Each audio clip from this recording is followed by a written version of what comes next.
Hello folks, thanks for joining another episode of Sam's Device Advice. Today we're going to be looking at an add-on for Google Slides called Pear Deck. Now if you're familiar with Explain Everything or Nearpod, this is something you can do very similar with built right into Google Slides. So Pear Deck, we're going to look at how to install the add-on, how to create interactive slides for students, and then the last important step is how to share it with your students. So let's go ahead and jump right into my desktop. So I'm going to do this on two different accounts. I'm going to show you how to install it on one account. I'm going to jump over to another one to show you what a completed presentation might look like. So first thing I'm going to do is I'm going to search for Pear Deck. And it's just going to bring me right to their site. Now this is a paid app that does have a free version as well. So I'm only using the free version at the moment. If you find that you and your staff are using this a lot, it's something that the premium version does have a lot of good features. And it's also something your students could use as well. But we're going to go ahead and look at just the free version for now. So I'm going to go up, click on Teacher Login, and then it's going to ask you to set up your account. So I'm going to choose that I'm a teacher. It's going to say that it's for your Google account, so make sure that it will link with all these things. So you do have to authorize it with Google. So it's going to ask you to sign into your Google account, which I will do here. You're going to see that it's going to have access to your Google Drive, and it's going to be able to view and manage your files. So we'll click Allow for that. And now we are into this section. Now this section would be if you are part of a school board, you would type in your school board's address for this. Now, because I'm not actually part of a school with this account, I'm actually going to have to go back and I'm going to show you how to do this with a personal account. So let's jump back a couple steps here to where it says teacher, student, or more options. I'm going to choose more options and I'm going to put myself as a consultant, go through the same steps. So again, I have to authorize it with my account. And then I'm just going to put in a London, Ontario postal code here. I'm going to call this Sam's Test School and jump right ahead. So again, if you are part of a school board with your Google School account, you could use this, you could type that in there. So you do have 30 days to try out their premium features. And then you can click down here to see what you're getting with the premium ones. I'd recommend checking into that. But today we're just going to look at how to actually use this program. So now I'm signed in and I am on the Pear Deck dashboard. Now to be honest, you never need to use this again if you don't want to, but you could create a presentation and it's just going to open up a Google slide in your Google Drive. In another video, I'm going to look at their vocabulary builder. It's kind of like a game activity where students create their own definitions for flashcards and then work together as a team to draw pictures of the definitions. And then when they export it, it will actually export right into what's the flashcard maker that it uses. Now I'm forgetting my my words right here, so let's take a quick peek. Yeah, I'm drawing a complete blank, but it takes it to an app that will then allow you to use your flashcards. And randomly through this video, it's going to come to me. So what you could do now is you could go into your Google Drive, open up a new Google slide, and you could start adding your Pear Deck slides here. So this is an example of one that I've already added a few Pear Deck slides into, these interactive ones. Now, let's say we were starting a new slide. What you're going to have to do is you're going to go up to the top now to your add-ons list, and you're going to see under add-ons, Pear Deck. And then you're going to click Open Pear Deck Add-on. You might get another authorization request at this point. If you do, just click Allow. And now you're going to see this window added up to the right side. So this is very important for these. Now they have their three categories for their slide library. They have beginning of lesson, during lesson, and end of lesson interactive slides. But you can also scroll all the way down and just find their the collection of different types of slides they have. But let's look at the beginning of lesson. They have a text slide where you can ask students a question. So I have, what did you learn from your homework? You have a drawing slide where they can draw different items. They have a draggable slide, so they can drag their cursor to thumbs up or thumbs down, and we'll look at that as well. So I already have a few of them in here, but let's go ahead and add one last slide for my end of my lesson, and I'm going to do this as a drawing slide for their feedback. So it's going to ask them how they feel about the class, and then I'm going to show you a few of my other slides. Just like your regular Google Slides, you can click and drag on them to move this around. Another one I have here is drag your dot to show me how you're feeling about this information. I have a definition slide, so I'm asking them to label the diagram. So I had to put in my own picture, and you can see it has boxes with these lines going to different parts. You can click on these lines and move them around to get them to point wherever you want them to go. But you might see right now that this line is actually underneath this picture, whereas these ones are on top. So as a quick little bonus tip, if you have something that needs to go in front of another item or behind another item, if you right click or on a Chromebook 2 fingers and tap on the item itself, you're going to get your these extra options.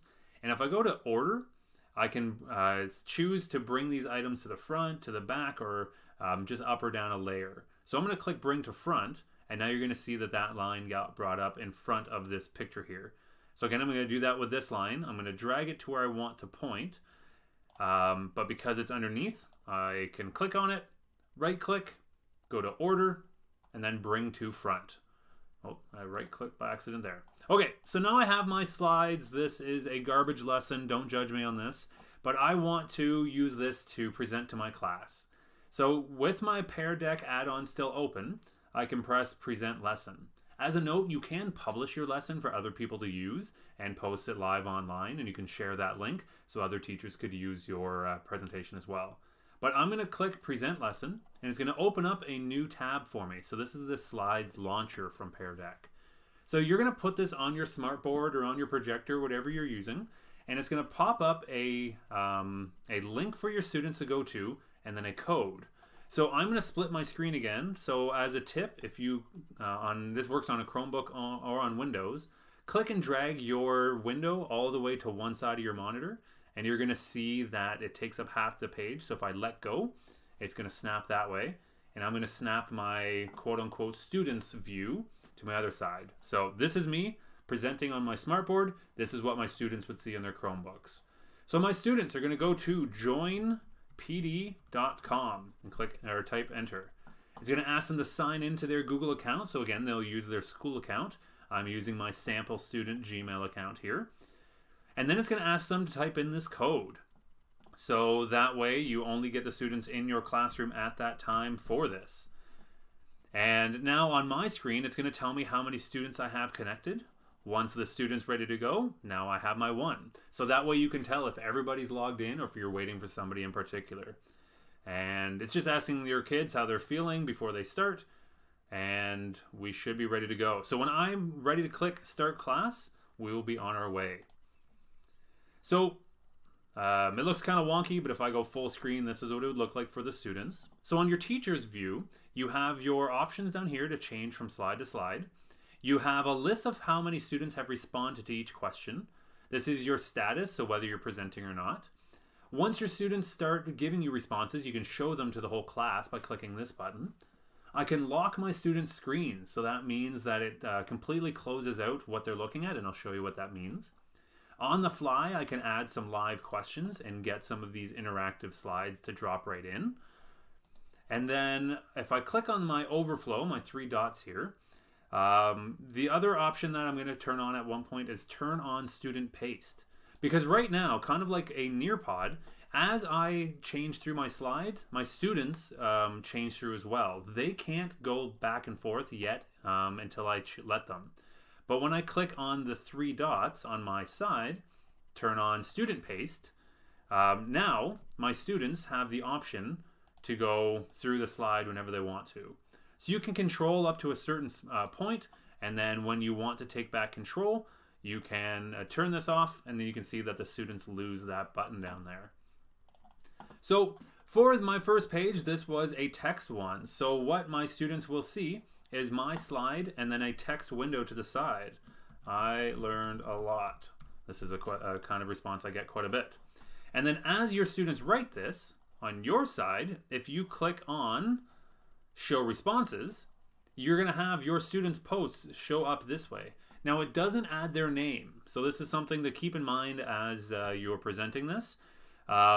These buttons up in the top left, you can choose a list view, or you can choose to do a grid view, and each student's response will show up in a grid, and you can scroll up and down if you have a lot of them here. And again, this is what is going up on your smartboard, so everyone's going to see this. The other feature, like I said, if you want to lock their screens, this button here, this is what the students will see. So if you want them to pay attention to you, God forbid, you will click that lock button and your students will just see a slimmed down version of that slide. So the other examples of interactive slides we have is a drawing one. So students could draw using their mouse, they could use a highlighter, or they can still use text and type in a field. So they could type in what they want, peace, and click done, and then they have this text box here. Or they could click the pencil and try to do the very poor job of drawing in here. Okay, so that would be a drawing slide. This is an example of a dragging one. So they have a few different dragging slides. Some are do you agree or disagree? But what they'll do is they'll drag this around on their page, and then if you show responses, you'll see each of your students bringing their cursor around wherever it goes. So this is, again, going to allow you to see how your class is doing as a whole, but it doesn't let you pick out whose marker is which. So just something to keep in mind. And then again, a drawing slide. So just at the end, you could ask them to circle how they're feeling about an item. And you're going to see each of their posts on here, again, as a list view, as a grid, or one by one. So that's essentially all there is to Pear Deck. Once you're finished, you would click end a video. You can decide if you want to save this session and name it. So I'm going to call this Sam's test, and I can actually publish their takeaways. So all of their responses that they wrote in on any of these pages, I could click that, and then I'll hit save and exit. So again, if you are saving these takeaways, it's going to ask you for your permission. So I'll click OK, I will grant permission. It'll ask me to sign in again. I promise after you've done this the one time, you won't have to do any of these signing in. Scroll down, allow, and now it's going to make a link for those takeaways for me. So that is everything. That is using Pear Deck. So we looked at how to install this app. We looked at how to add interactive slides and then how to share it with your students. And as a note, when you make a new Pear Deck, sometimes it will add this pear emoji in there so you can see what it looks like in your Google Drive. So once again, this works for any Google slide. All you need to do is once it's installed, go to your add-ons, go down to Pear Deck, click on open the Pear Deck add-on, and then start adding interactive slides onto your Google slide. You can customize each slide, add whatever pictures. They work just as a normal Google slide does, just with those extra interactive features. All right, everybody, thank you very much for watching this video. I hope you have yourself a great day. I'm on my March break at the moment, so I'm going to go and sit down and do absolutely nothing for the next hour. Thank you very much. Cheers.